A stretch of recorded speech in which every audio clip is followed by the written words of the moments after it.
ए जी सुनो। हाँ का कहत हो? कहे इतना परेशान लागत हो?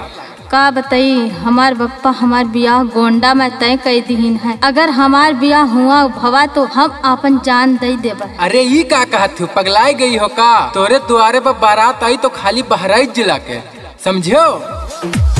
बहराइच जिला के बारात हो,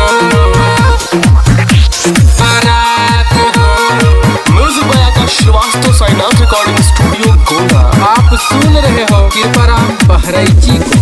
तोहर बप्पा न मनी है तो मस्ती करम, जानू तोह से बियाह जबरदस्ती करम, जबरदस्ती करम। तोहर बप्पा न मनी है तो मस्ती करम, जानू तोह से बियाह जबरदस्ती करम। चाहे खुश रही है चाहे नाराज हो, तोहरे दुआरे पायाई कर जब बहराइच जिला के बारात, बारात हो। तोहरे दुआरे पायाई कर जब बहराइच जिला के बारात हो।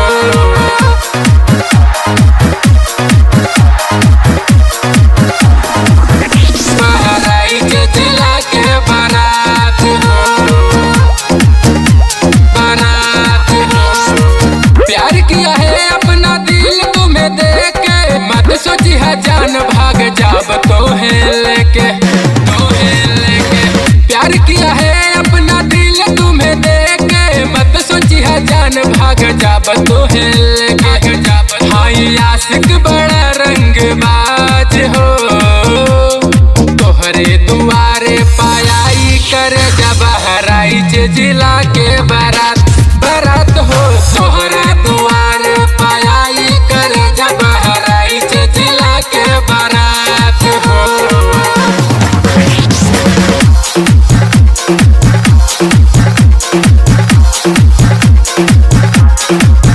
बहराइच जिला के बारात हो,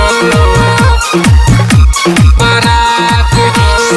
1000 मनई बारात लेके अइबे, बाप दादा के अपना नाक ना कटैबे, नाक ना कटैबे, नाक ना कटैबे। 1000 मनई बारात लेके अइबे, बाप दादा के अपना नाक ना कटैबे।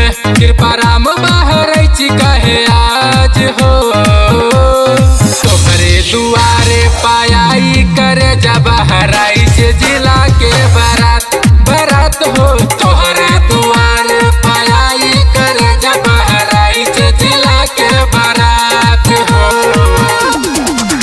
तोहर बप्पा न मनी है तो मस्ती करब, जानू तोह से बियाह जबरदस्ती करब। चाहे खुश रही है चाहे नाराज हो, तोहरे दुआरे पायाई करे जब बहराइच जिला के बारात, बारात हो। तोहरे दुआरे पायाई करे जब बहराइच जिला के बारात हो।